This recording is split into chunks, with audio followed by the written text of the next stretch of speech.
I don't chase, I attract. What's meant for me will simply find me.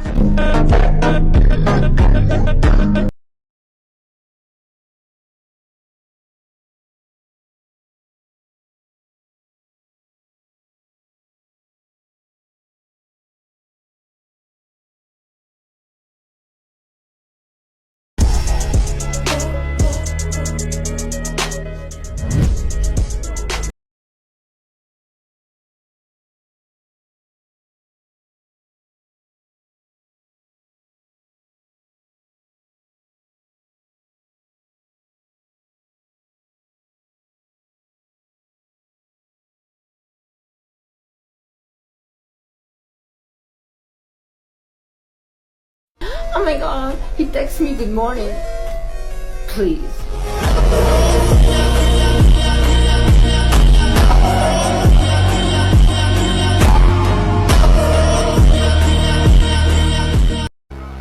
I stir the face, I stir the face. You a fucking rich nigga for the fame, won't you?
Like the scar of age written all over my face.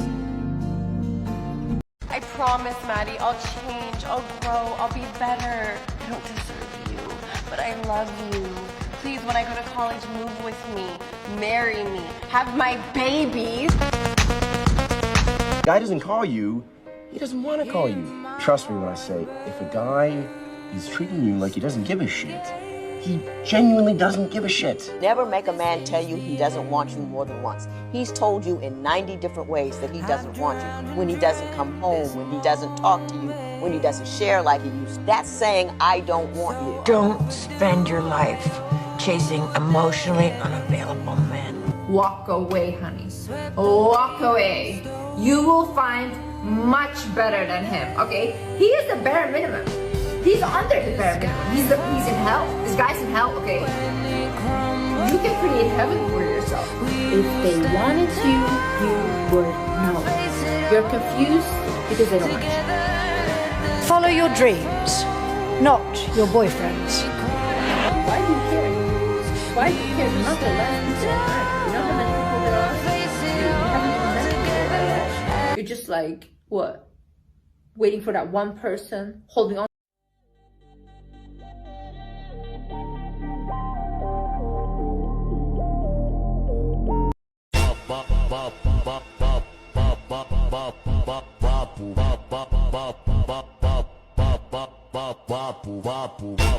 Tropa das solteiras, que é tudo baladeira. Vem pro baile Cuiabá.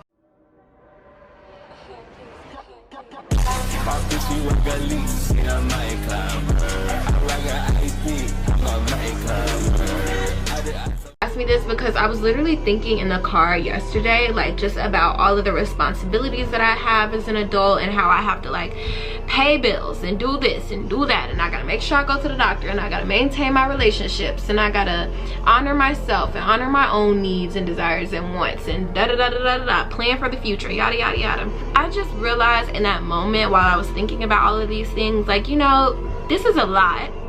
This is a lot of responsibility, but with responsibility comes freedom.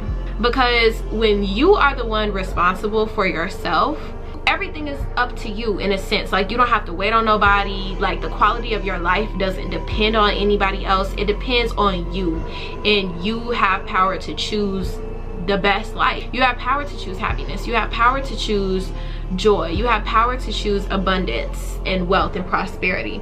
Life after graduation, life after high school is heavy, yes, because it's going to be a learning experience, because you're going from not having to choose anything for yourself really to having to do mostly everything on your own, and you're gonna get decision fatigue. There's gonna be a lot of things that you have to deal with that you never knew that you had to deal with. There's gonna be a lot of choices to make, but you have to see the beauty in having the power of choice, and you have to see the beauty in having all of those responsibilities. Because I don't know about you, but for me, I would rather be responsible for myself than have to be back in high school or be in a position to where somebody else decides everything for my life. No,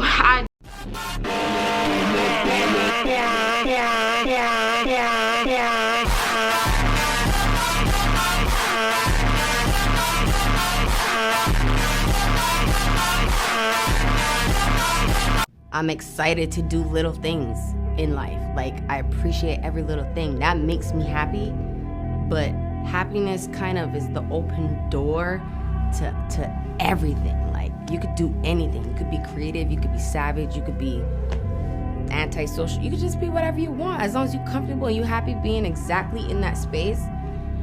I've grown to appreciate the little things, and I've grown to love being still, which is something I haven't been used to since I was 16 years old.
It's important for you to know that the higher your standard, the smaller your dating pool. And sometimes people will try to weaponize singleness. They'll say, oh, you don't have a man, because no, it's a choice, right? And singleness does not necessarily mean bad, nor does singleness necessarily mean lonely. You might be alone, but that doesn't mean that you're lonely. Yeah, that's and so when you can choose from a space of, ooh, like, I powerfully choose you. I powerfully choose you. The relationship is better because the standard is different. So me being whole gave me an opportunity to choose from a space of, I only want someone else that's whole.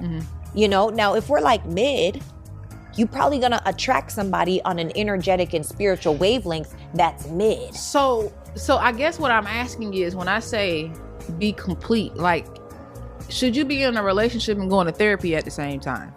Should you? Yeah. What?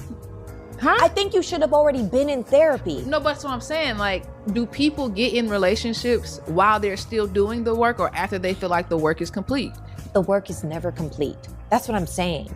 Like, I think that you should be in a space where you unapologetically know exactly who you are, whose you are, where you're going. Yeah. I think that is important. I think you should have a very strong sense of, what is my integrity with self? What is my self-respect? What are my boundaries? What are my standards? What are my expectations inside of life? And when you have those things, right, you only allow those things. Don't settle for somebody because you have warm body syndrome. Oh, well, I'm alone. Well, if your integrity with yourself is high, you know, you don't need to have that next drink.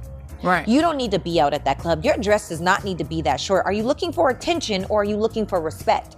This is where people start wavering on their boundaries because they don't know who they are. So when you get to a space where you know who you are, I get what I get. To be completely honest, I feel like in a turtleneck or in a dress, you could pull the same type of people. And to be honest, the person in the turtleneck is gonna get way more respect in a dress that it's a coochie cutter dress, right? So wait, so that being said, I think that if you are whole, but still growing, whole, still in therapy to learn new things, whole, still, and then when you get a whole new person, now you have a whole new set of perspectives and vantage points and experiences and learning and new triggers because now maybe this person is teaching you something you didn't even know about yourself. You want to be that girl, if you want to be an it girl, if you want to be a baddie, y'all love these terms so much. If you want to be all of that type of mindset, in order to get to that level, you have to be able to reframe the negative into positive and to be able to see every failure as a learning opportunity. You have to have a growth mindset, not a scarcity mindset, not a lack mindset. You have to have a growth and an abundance mindset. And when I'm speaking about a positive mindset and positivity, I don't mean toxic positivity to where if somebody shoots you in the leg, you're like, oh my God, no, this is fine. Life's great. Life's amazing. No, this is real life. Shit happens to everyone. Life is gonna whoop your ass sometimes and it's gonna drag you through the mud. Am I telling you to not feel the negativity and everything that comes along with that? No, I'm not telling you to do that.